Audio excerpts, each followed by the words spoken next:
ইবনে আব্বাস রাদিয়াল্লাহু তাআলা আনহু তিনি বলেন, বাইনামা জিবরিল আলাইহিস সালাম কাঈদুন ইনদা নবী সাল্লাল্লাহু আলাইহি ওয়াসাল্লাম, তিনি বলেন যে জিবরাইল আলাইহিস সালাম এক সময় নবী করিম সাল্লাল্লাহু আলাইহি ওয়াসাল্লামের নিকটে বসা ছিলেন। জিবরাইল আলাইহিস সালাম নবী করিম সাল্লাল্লাহু আলাইহি ওয়াসাল্লামের নিকটে বসা অবস্থা ছিলেন। সামিআ নাকিদাম মিন ফাওকিহি, উপর থেকে একটি আওয়াজ শুনতে পেলেন। ফারাফা রাসাহু, তিনি ওনার মাথাটাকে উপরে উঠালেন। ফাকাল, এবং বললেন, হাযা বাবুম মিনাস সামা, আসমানের একটি দরজার আওয়াজ। ফুতিহাল ইয়াউম ওয়া লাম ইফতাহ কাত্তু ইল্লাল ইয়াউম, এই দরজাটি আজকেই খুললো, ইতিপূর্বে এই দরজা আর কোনোদিন খোলা হয় নাই।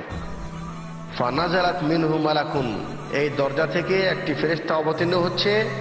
হাদা মালাকুন নাজার ইলাল আরদ, এই ফেরেশতাকে আল্লাহ পাক দুনিয়ায় পাঠিয়েছেন। এই ফেরেশতা ইতিপূর্বে দুনিয়ায় লাম ইয়ানজিল কাত্তু ইল্লাল ইয়াউম, প্রথমবারই এই নাজেল হচ্ছে ফেরেশতা, আর কোনোদিন নাজেল হন নাই।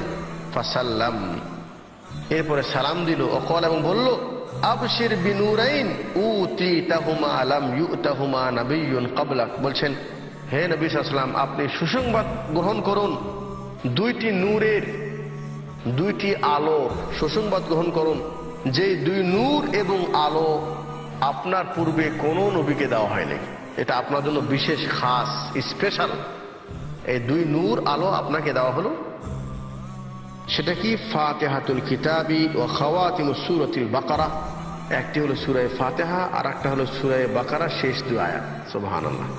তাহলে আল্লাহ নবী বিশেষভাবে বললেন যে এই দুই, একটি সূরা ফাতিহা আর একটা হলো সূরা বাকারার শেষ দুই আয়াত, এই দুটি এমন মূল্যবান জিনিস যেটা বিশেষভাবে আজকেই এটাকে নিয়ে ফেরেশতা আসলো, বিশেষ একটি দরজা দিয়ে দরজা আজকেই খোলা হলো, এবং বলা হলো যে এই দুই সূরা আলো এবং নূর বলা হয়েছে, এবং বলা হয়েছে এরকম নূর ইতিপূর্বে অন্য কাউকে দেওয়া হয় নাই।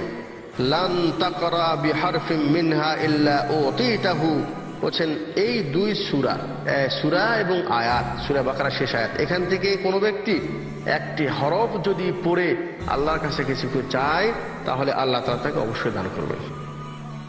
রাওয়াহ মুসলিম, মুসলিমের রিওয়ায়াত। لا إله إلا الله محمد رسول الله عليه صلاة الله وآله والأحبة